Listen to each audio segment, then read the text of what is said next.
tips using my Nexus devices here. Those of you guys who have a Nexus device or just a stock Android version, and it might work for others, I just don't have all the phones, so you want to try it out for yourself. There's a little trick to your phone that I'm going to show you here. Pay attention to the toggles. I can rearrange all these, and maybe you thought you can't do that unless you're rooted, but you do not need that. Now all we're going to do is press and hold on this little, and you can see it spinning. You can see it spinning right there. I'm going to let go. System UI Tuner has been added to settings. Now we're going to scroll down and go to System UI Tuner. Fun for some, but not for all. And quick settings, you click onto it, now you can rearrange your stuff here. You can add more tiles, or let's say you don't want to see the invert colors, so you're going to bring it to the trash can and throw it away. It doesn't throw it away completely because you can bring it back, as you can see, invert colors. I want the airplane mode to be in the middle, switch it up, and it switches over. You don't really get to add like cameras or special apps. It's not a rooted feature, it's just more like a rearrangement or changing something on here. Now I love to see a little battery percentage, but I can't tell how many battery percentage I have in that little battery, so what you do, instead of having to do another third-party application that does this, you do it straight up within the phone. You can see my battery right there, it's nothing inside of it, but I'm going to click on this, and now there is a battery percentage of 81%. Instead of having to bring it down and then one more, go to the battery percentage, you'll see your battery percentage all the time inside there. Status bar. You can quickly uncheck and check things on if you don't want to see them in the toggle bar. It might be very useful and more minimal for you or added features. Tip 2. Going into your settings, you want to go into About Phone and click on your build version 7 times. It goes 1, 2, 3, 4, 5, 6, 7, and it'll bring up your developer mode. But don't worry, you're not really going to mess up your phone. It's not like a real hack or a root thing, so you can, revert back to it. So we see developer options here. There's a few things in here that I do not know what it means, so I don't even move it, even care about it. But you can see there's USB debugging mode. That's if you want to do some kind of computer hookup to do like tethering some sort with other applications or like bug reporting. I'm going to hold the power button. You can see that's all we get. Select on that, now press the power button, now we get bug report. You can show touches, so if you want to see where your finger's hitting things, there's a little bubble there underneath my finger, you can't really tell. But if you want to see where it touches, so make sure it's registering, you can have that on and off. And this is where I used to come to all the time to change the animation scale, because maybe the way things pop up or move, you see that movement right there that comes up. We can move it into slower speeds. We'll do 5 times and you will see the animations are starting to get really slow. So now push that and you see that?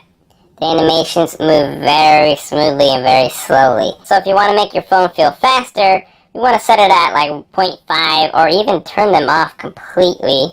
It just looks and feels like it's sped it. And if you go off, that means you're going to save some battery as well.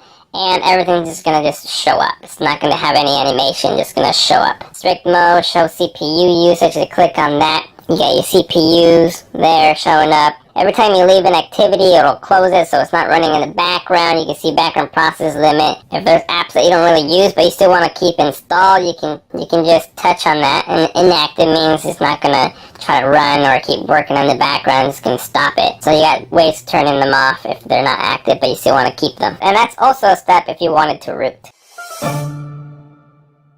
Maybe you don't have enough internal memory. You already removed your pictures, videos, and moved files over to make room, but you still don't have enough. Well, this is what you got to check out. Go into your settings, go into your storage and USB. It might say something different. Just go to your storage. As you can see here, I've only used less than 6 gigabytes on my 64 gigabyte. The reason why I don't have a lot of stuff taken because I remove a lot of apps, I remove a lot of games, and all my pictures and videos go over the cloud on my Google Photos. So I will always have enough room. But we can see the apps are what takes the most memory on my phone. But going to the bottom, we can see cached data. There's 1.2 gigabytes of data being used, which can be released and nothing bad will happen to your phone. Let's clear that. I'm going to clear that. I've seen it up to 5 gigabytes of cached data. Now look at my memory, the 4.60. Now I released more memory for me to be able to download if you weren't able to. So that's another tip there. But also, guys, I recommend storing your pictures on the cloud. Tip number 4, disabling applications. Those of you guys who have a lot of bloatware applications that you never use but you can't remove them because you're not rooted, play movies. Now, I can't remove play movies. And maybe your home launcher does not allow you to do it this way, But you can see I'm going to go to app info. Now if you want to go into your apps, you want to go into your settings, go to apps, and find that application again, Google Play Movies. Now I can't uninstall it because I have to have it, but I'm going to force stop it. You don't need to press that at all, but it'll say computing there, which you don't have to wait for, and you press disable. Now it says if you disable this app, other apps may no longer function as intended. Your data will also be deleted, which I'm totally fine because I don't ever use it. So I'm going to disable the app. Now it doesn't uninstall it from your phone, it just goes back to a factory version of uninstalling. It is disabled now. Let's go back into the drawer, and you will see that it's no longer there. So I won't be annoyed with applications that are in my drawer, or it just won't be popping up or stuff being updated for it because I don't have it ready for it to try to work. So that's a disabled option. If you needed to bring it back, go back into your applications. If you don't have the option to choose from disabled, enabled, or applications, it's always going to be at the very bottom. And click on that, you see disabled. And those are the disabled applications. And lastly, for tip number 5, we want to go into NFC. My NFC is always checked on. It does not drain any battery, anything extra. There's no problem having it on. So what about NFC? Not only can you make mobile payments, paying in stores with your Android Pay, Samsung Pay, they use the same NFC, which is near field communication. But this is where it comes really handy. Let's say you wanted to do a application without the need of inputting any information. I'm going to open up OfferUp. Now I'm using my Nexus 7 tablet here, but it can be any other Android phone with NFC. Now I'm just going to combine these together in the back, and my NFC chip should be right there.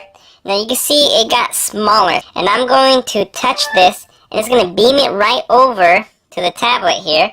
And there's the application right there without me having to put any information because I have this app open. Your friend might have been watching this app and he wants it. Same as Clash Royale.